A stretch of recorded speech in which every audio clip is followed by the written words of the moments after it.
เงินงอดบ่เวียงหำ ก็สอด มันบ่มีเงินเท่านี้นี่ได้บอกคือเก่าติ โอ้ยตายเอามีแต่ว่าให้ทั้งน้องตุ๊กนี่ขอบคุณทั้งผู้ใหญ่ใจดีทั้งฝั่งไทยเนาะ โดย ขอบคุณเพิ่นช่างน้องน่ะ ก็เอาไม่จับ เอาเว้าแล้วแหละ เนาะ เอาว่าผมเอง ช่างเว้าบ่เป็นเว้าโลด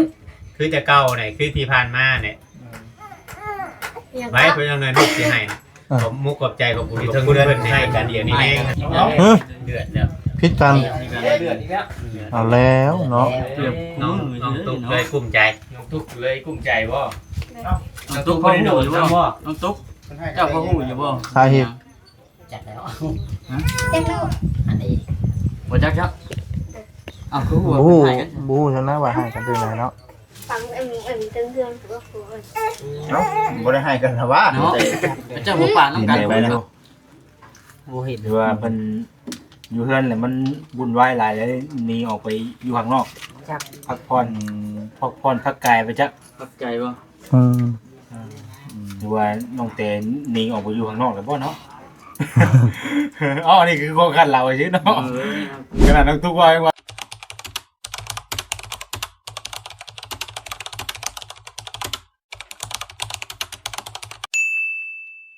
เอาพี่น้องเลยเนาะ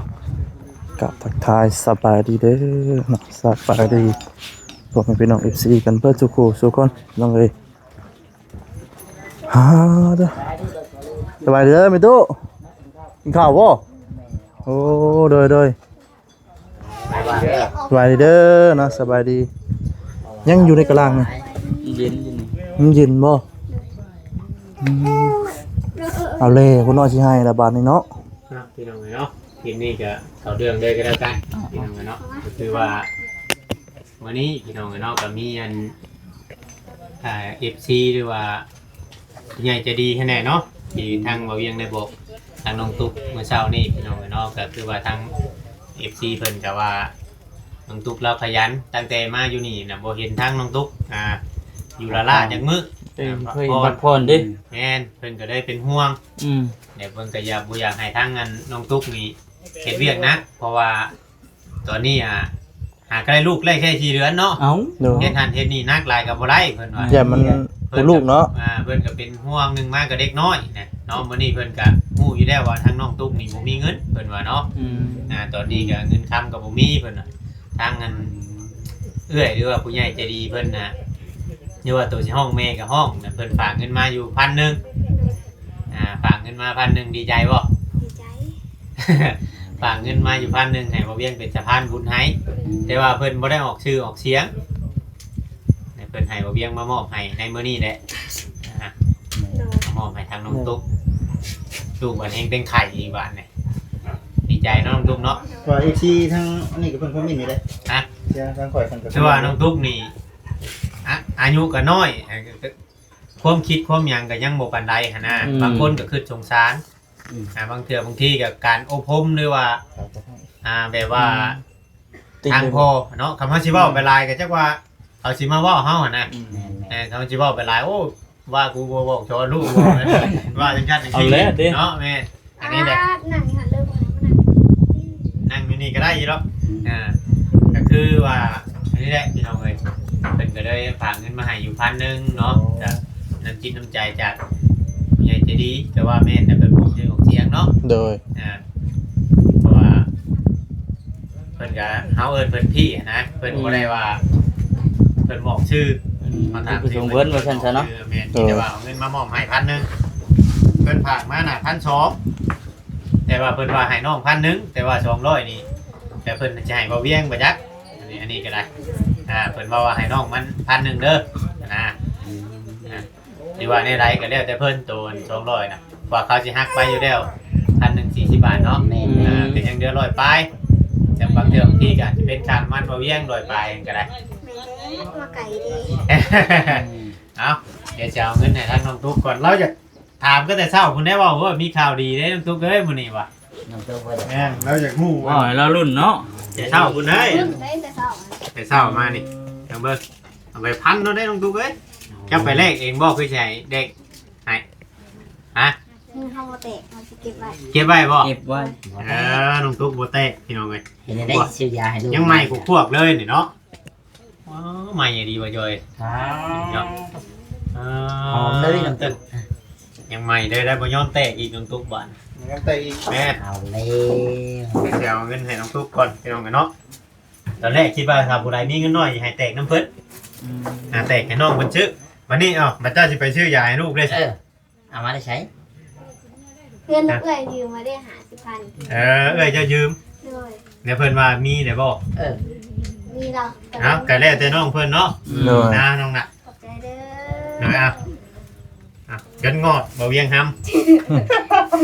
ก็สวย มันบ่แม่นเงินเฮานี่ได้บอกคือเก่าติ ำโอ้ยตายเอามีแต่ว่าให้ทั้งน้องตุ๊กนี่ขอบคุณทั้งผู้ใหญ่ใจดีทั้งฝั่งไทยเนาะ เลยเลย ขอบคุณเพิ่นช่างน้องน่ะ ก็เอาไม่เจ้า เอาเว้าแล้วแหละ เนาะ เอาว่าหมดเอง ช่างเว้าบ่เป็นเว้าโลดคือจะเก่าไหนคือที่ผ่านมาเนี่ย อย่าง ไว้เพิ่นเอาเงินลูกสิให้ผมมุกขอบใจขอบคุณเพิ่นให้เพิ่นอยู่ดีมีแห้งนั่นแหละ ไม่ใหญ่ใจดีไม่ใหญ่ใจดีฝากเงินมาให้ลูกสามนี้รอยกับแม่รอยเท่ามันเท่าเด้อฟ้า ถูกเบิ่งอาจับขึ้นอยู่อาสิถ่ายรูปให้เพิ่นเบิ่งจับขึ้นเด้อเนาะพี่น้องนี่แหละพี่น้องเอ้ยคำว่าเฮาสิถ่ายโดนแบบนั้นกันยันว่าลูกเพิ่นให้เนาะ น้องเตกับน้องอีกคนนึง ว่ามีเทิงเฮือนผู้ให้กันเดี๋ยวนี้ ให้กัน เดือดแล้ว พิษกัน เดือดอีกแล้ว เอาแล้วเนาะ เกือบ น้องตุ๊กเลยกุ้มใจ น้องทุกเลยกุ้มใจบ่ น้องตุ๊กพ่อหูอยู่บ่น้องตุ๊กเจ้าพ่อหูอยู่บ่ สาเหตุ จัดแล้ว เด็กลูก อันนี้ บ่จักจักเอาคือหัว บู ให้กัน บูฉันนะว่าให้กันด้วยไหนเนาะ ฟังเอ็มเตือนผัวผัว เนาะบ่ได้ให้กันนะว่า เนาะเจ้าบ่ปากน้ำกันพุ่นแล้วก็ให้กัน เดือดกันแต่เช้า เดือดกันจะเศร้า เอาเลย น้องตุ๊กพูดหมดเปลือกเดือดกันจะเศร้าว่าฉัน มีแต่ว่ายาเพิ่นเนาะ เอา ยาเพิ่นมีแต่ว่านั่นแหละเฮามีแต่ว่านี่แหละพยายามลูกน่ะบ่ให้อยู่ร้อนหลายอาบน้ำให้จะเข้าอาบเด้อตัวมันยังร้อนเด้อเบิ่งหาร้อนบ่ เป็นไข่บ่ จะบ่ร้อนปานใด ไม่ได้หอดแต่ติ่ง ไข่บ่เป็นไข่ว่าน้องตุ๊ก มันฮ้อนหรือว่ามัน คือว่าเล็กน้อยเนาะอยู่ เดี๋ยวจี้แบบนี้มันบ่นั่นบ่เนาะดูแล้วนี่นั่นบ่ว่าจิเดี๋ยว เป็นนี่ได้นี่บ่จิ บ่ มันนั่นเด้ข่อยเอากาวเขาฮ้อนใส่แล้วจอก มันเป็นยังไงใส่ มันนี่เด้มันลอยเด้ เบิ่งลูกเด้อตายเด้อ มันเป็นยังเนาะ ไปอยู่กลางเฮือนแถวเทืองผมมันเย็น ใช่พี่ใหญ่มาพี่ มันย่อยอ่ะมันได้ไอ้เราสาธิตให้คือไว้ ได้ยังอีกแล้ว มัน เกิดนี่ ยังเป็นยัง เป็นไข่นี่ปวดแขน บ่ได้ทำบ่ อุ้มซอยน้องเนี่ยน้องโอ้ย เดี๋ยวสิงั้น ให้ลูกอู้มึงดูจะว่าเศร้าป่ะจ้า แม่น น้องโอ ปะโอ้พี่น้องนะ อายุ โอ้น้องโอ้ อาเต้นไหน ลุกมาพี่มาพี่ มาพี่ก่อน มาพี่ก่อน ยกยังอ่ะ ตุ๊กมาพี่ก่อนถามไทยมาก่อนพี่น้องเลย พากันนั่ง นั่งอยู่นี่ใกล้ๆนี่ก็ได้เลย ยิดแล้ว มาดูถามต่อปัน น้องเพิ่นเมื่อกี้นี่ น้องโอเอาก่อน น้องโอพี่น้องเลยอ้อมก้อนพี่น้องเลยเพราะว่า จะกี่บ่ นั้นบ่แม่นว่าจบเด็กน้อยนะว่าลูกเพิ่นบ่สบายจักสิว่าแน่แล้วก็บ่มีผู้โอ้ยจริงว่ามันยังตกเทหัวกูเมื่อกี้นี่ไปจักมันกินไปทางจากเทหัวเฮาไปโอ้ย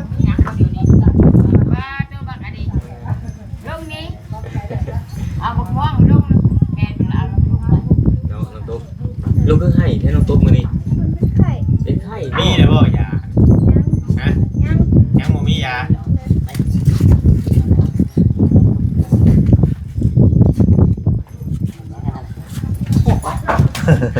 มีแต่ว่าบ่ได้แล้วไปชื่อยาให้ลูกเดี๋ยวจะให้นั่งก็ได้ให้ไปซื้อให้ก็ได้เนาะ เด็กที่คนเดียวเนาะ เดินไปซื้อคดีเดียว แม่ผมพันจะกินซะผมแม่นบอกคือว่า กินหรอก กินแล้วก็ ไม่ได้กินนม ม เจ้าก็เป็นไข่เพื่อน มาแล้วแบบไหน ให้แม่เป็นคนกินน่ะนะ กินเนาะ บ่เพิ่นกินนมลูกเด้ มาให้อันนั้นอยู่เด้ กินครึ่งเม็ดเอาฮักครึ่งเอา เจ้ากินได้ยาขอชื่อมาให้บ่โอยนะ กินฮักครึ่งเอา กินยา เพราะว่า ก็ได้ เพราะว่าลูกกินนมแม่เด้ต้องได้ให้แม่กินแทน แนวนั้นบ่ โดย เพราะเฮาไปซื้อยาเด็กน้อยก็ได้อยู่เนาะบอกเขาจะเกินจังได๋ เอาคือบ่เอาซื้อยาเด็กน้อยหั่นเนาะ จะบอกจอดใส่เจ้าจำดีได้เงินน่ะเบิ่งมันเฮียได้บ่ได้นั่นได้บัดนี้วิทย์ให้เด้อบัดนี้เด้อเอาให้แหละ รอแล้วสิบ่ซื้ออีกบ่ บ่ชื่อก็คำมันจำเป็นก็ได้ชื่อได้ลุงทุกเอ้ย แต่ครับจำเป็นให้ครับ จำเป็นเด้เนี่ย เพราะว่านั่น บ่สบาย ยังมีอยู่ยัง โอ้ยมีอยู่ น้ำเอื่อยเด้ โอ้ พอผู้ใหญ่เพิ่นก็สงสารเฮาได้เห็นเจ้าเชียร์หญ้าเชียร์หยังล้างถ้วยล้าง เนาะเราก็เลยเนาะ กอง ทุ ขี้ ก ดิ อน ย่างส่วนดินส่วนดอน กองขี้ดินก็คำเจ้าบ่ชวนช่วยก็ ร่ม คือสิหยังหลายกว่านี้เนาะ แม่น ถ้าว่าน้องตุ๊กคือว่านั่นอยู่พี่น้องเนาะแต่บางเทื่อบางที FC เพิ่นว่าน้องตุ๊กเว้าไปเลยเลิกเป็นส่วนบวกคื เป็ อน นั่นนี่บางเทื่อก็คือเว้าเนี่ยเด็กน้อยพี่น้องเนาะเฮาก็ถ้าคือเป็นพ่อแม่เฮาแบบปกติน่ะเพิ่นฮอดยังบ่ให้เอาผัวพูดคำนี้น่ะ อันนี้เฮ็ดได้มันเรื่องมันได้เกิดได้ เป็นไปแล้วเนาะ เพราะว่าเราบ่ได้ตัดไฟแต่ต้นลมเลยคือพ่อจอยเราเอามาแบบนี้อย่ามาตัดไฟตอนนี้มันตัดบ่ได้แล้วเขามีลูกแหละแต่แรกๆบัดบ่เว้าเนาะแต่ทำบิดผู้เว้า บา ไม่งั้น เสียง่ายครับเพิ่น สิรักมือ แน่ ตุ๊กบาทนี่ ไป ไอ้สิรักมือเนาะ ที่ฮอดบ่ ที่ทอดครัวบ่ มีแต่ว่า คนเพื่อนตัวเพื่อนสิรักเพื่อน มีแต่ว่าอยู่นี่แหละก่อนคือทั้งอ้ายเจ้าก็เบาเราก็คำว่าเพื่อนชานแล้วเราก็อยากให้เจ้าอยู่น้ำอยู่คำเจ้าบ่สบายใจที่อยู่กับเขาน้องเตกันเราเว้าอันนี้เราเว้าได้ FC นี่คอมเมนต์มาล่าข่อยช่อง3คอมเมนต์ได้ข่อยเว้าคำนี้ขึ้นมาอีกนี่น่ะ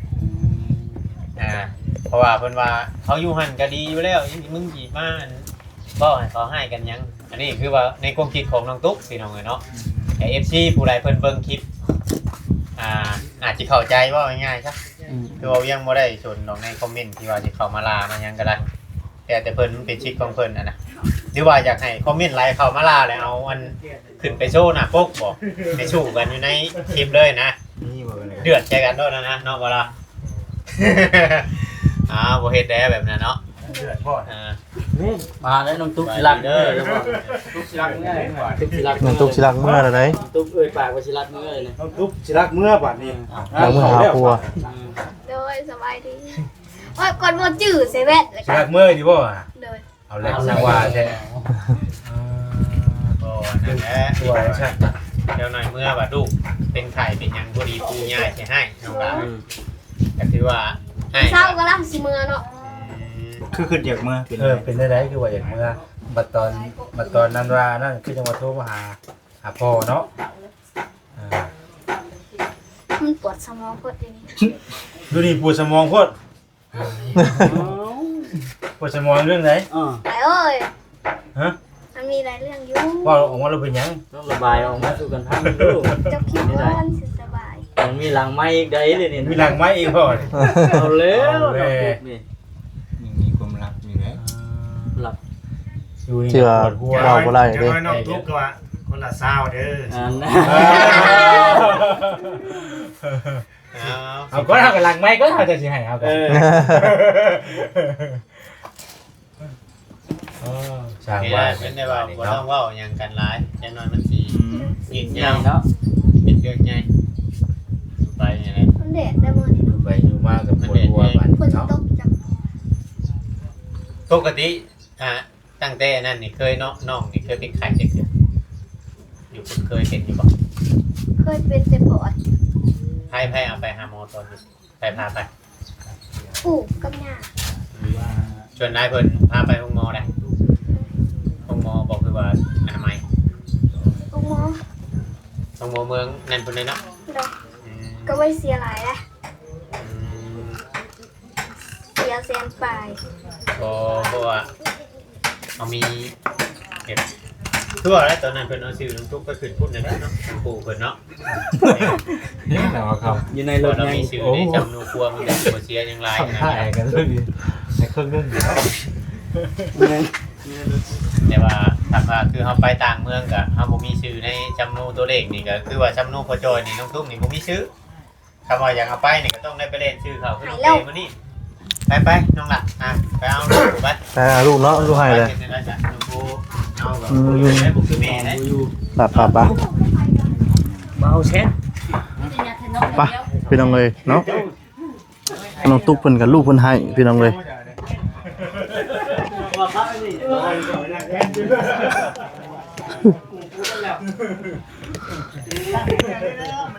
อ๋อ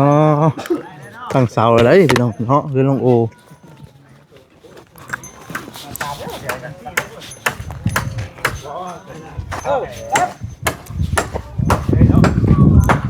อ๋อ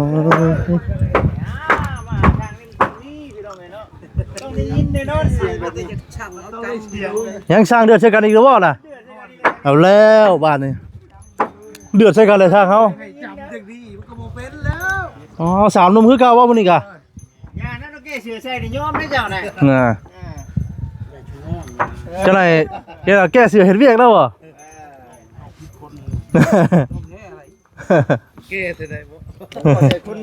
อันน่ะเคยเก้แล้วเก้ดีเด้อเนาะคือว่าเช้านี่บ่ได้ได้นี่ยังเก้เสือใส่แดดแห้งๆพี่น้องเอ้ยเนาะ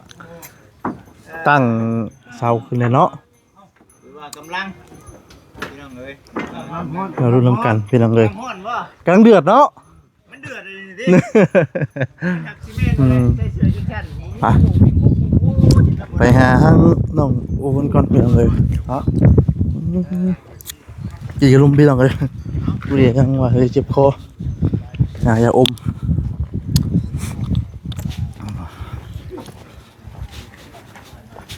ไปคือว่าน้องเตะเป็นหายกับผัวพี่น้องเลยเป็นไงเนาะ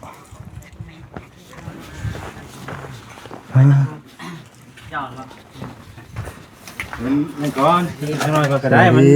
ยังแดดอยู่ยังร้อนแดดอยู่ ยังนะ ก็สิไปเสิร์ฟโล เออ สิไปแปลงร่างว่าซั่นซะ เป็นโซม โอ้เขามีวิตาเรียนให้มาคำตั้นให้ก็ได้ โอ้สั่งกับผมเลย อ่า โอ้ นี่ก็แม่นแท้ เลือกเอา สมโพธิโพ เอาแบบ เอาพูละข้างเลย ตัดพูละข้าง อันบ่ไผสิเกเซอร์นี่ ให้บ่เชน เลยอยากลองชิมือตัดผมสามัคคีเนี่ย สบายดีมีบ่มีตัด แบตเตอรี่ แบตเตอรี่ แบตเตอรี่พี่เอ้ยว่าแบตเตอรี่ บ้านเฮาเขาเอิ้นว่า ตังเดือก งลือกงลือ ของเตอร์ กงลือไม่บ้านเลยนะกงลือ เอาแม่นบ่ มันตังเดือ มีบ่อยู่เฮือนนี่ได้เพิ่นน่ะน้องๆเพิ่นน่ะ ใช่ แต่ จับเลย เห็น แต่ แล้วไป ว่า แล้ว อยู่ บ่เห็น หรือว่าเพิ่นอยู่เฮือนแล้วมันวุ่นวายหลายแล้วหนีออกไปอยู่ข้างนอก จับ พักผ่อนพักกายไปจัก ปักใจบ่ อืม หรือว่าน้องเตนหนีออกไปอยู่ข้างนอกแล้วบ่เนาะ อ๋อนี่คือข้อขัดเราใช่เนาะขนาดน้องทุกว่าอยู่ดีปวดหัวว่าซั่น อืม มันคือเป็นอย่างหาวิธีอยู่ดิ อืม มีจะรักเมื่อพุ่น เกิดอะไรขึ้นจ้ะบัดนี้เนาะ เกิดยังคืนบันเนาะ คิดไปอย่างหลายอย่างไอ้เนี่ยแนวมันมีแนวให้คิดเด้เนาะมีแนวให้คิด สบายดี มันจะคิดไปแล้วต่างๆกันานาเด้เนาะ สบายดี เมื่อเรานั่งอยู่ซื่อเพื่อจังหวะเราเขินกล้องมันจักนี่บ่ ไหลฟุตออกเนาะ แปลว่าอะไร จ้า จังหวะเราเนี่ยเคยกล้องมันจักนี่ เรียกดิ ว้ายเช้าเขิน เขามาปานนี้อยู่ก้อนนี่ เดี๋ยวข่อยก็ไม่ข่อยกันคือเขินที่กันแล้วข่อยแล้ว เคินบ่ โว้เนาะผมนี่ ฉลาดไปที่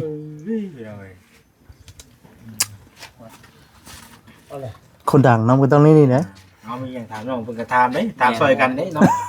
ว่ากันได้เนาะ ยันว่ามันงำกันเนาะ เอาเปลี่ยนกันถาม เจ้าเห็นได้อย่างนั้นว่านี่คือทั้งไอเตียงคนมาหา แม่นเพิ่นแค่คนมาเนี่ยเพิ่นเด้มาพี่เลยเหรอ อืม เตียงมาเยี่ยมยาม มาวานนี่เนาะ มาช่องเนาะ เด้อ โดนเติบแล้วเพิ่นบ่ได้เข้ามาเนาะ แม่นแต่โดนเลย ประมาณจักเดือนจักปี ที่ว่าบ่ได้เห็นบ่เตียง จืบบ่ได้เลยจืบบ่ได้โดนได้เนาะ ถือว่าหลายฝ่าหลายปีเทิบเนาะ หลายผ้าหลายปีเติบอยู่เงียบเนาะ แน่น มันก็เงียบอยู่แหละเนาะ นี่ อยู่ซี่ก็เงียบอยู่ มันก็บ่ได้แบบว่านั่นบ่ได้ติ คือบ่ได้วุ่นวายปานใดเนาะ คือว่าวุ่นวายติคือว่าวุ่นวายติ เงียบแท้ เล่นน้ำตุ๊กเกลือพูดไว้ เอาแล้วช่างวายดูสิเนาะโอ้วุ่นวายอยู่นี่ ว่าแน่เนาะ อย่างไรบ่จิตมีความคิดเห็นในใด เอ้าเนาะ อู้ เอาไปถามไปเช่นแล้วเป็นว่าอย่างนั้นเนาะก็ว่าไปถามเพิ่นในมือว่าไปเช่นก็ต้องถามไปเลย เอาแล้วแม่นนั่นแหละ เปิดคำถามไว้เนาะ เป็นเฮาถามก็บ่ฮู้แล้วเนาะ ว่าย้อนหยังสาเหตุหยังเอาเนาะ เพราะหยัง ง่ายๆครับ ว่าแหละ มีความคิดเห็นในใด โอ้แค่เรื่องโอ้โหน้ำเด็ก งานน้องตุ๊กอยู่เนาะ คนอะไรพี่น้องเลย อันนี้ยังชาเองลูกครัวบ่นี่ ของไผก็ ของน้องแต่บ่ แต่บ่ ไปจำนกว่า เก็บแป๊บ สำนึกว่า กลัวบ่ เป็นสำนึกครัว เจ้ายังบ่ ใบห้องคอบ่ ห้องคอนี่เป็นใบที่ว่ายังอยู่ในมวยใบแท้ยาว อืม คอห้องคอ ห้องคอ5สิใบยังบ่รู้ครัวไหมเนาะ น้ำมูลข้าวได้บ่เอาเที่ยงกินได้ดิ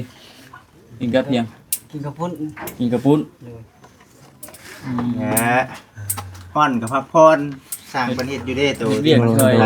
สร้างพวกนั้นเนาะเบิ่งเนาะ ตัวที่มัน เห็นไหม อ่ะไปลองเลยเนาะก็คือสิประมาณนี้โอ้ตรงนี้ควรอ๋อตรงนี่มองทางมันเฮ้ยจะนอนนี่เนาะน้องโอก็นอนพี่น้องหรือว่าทางไหนเนาะม่วนเตบ่น้องเอ้ยเนาะสำหรับคลิปนี้ก็สิเลยขอจบคลิปซะก่อนพี่น้องเอ้ยผิดพลาดจังไดขอโทษขออภัยด้วยพี่น้องเด้อเนาะฝากกดไลค์กดแชร์กดติดตามเนาะเป็นกำลังใจให้แน่อำลาพระจากไปก่อนแล้วก็ดีมีแรงบ่สุขสุขคนพี่น้องเอ้ยเนาะสำบายดีพี่น้องเอ้ย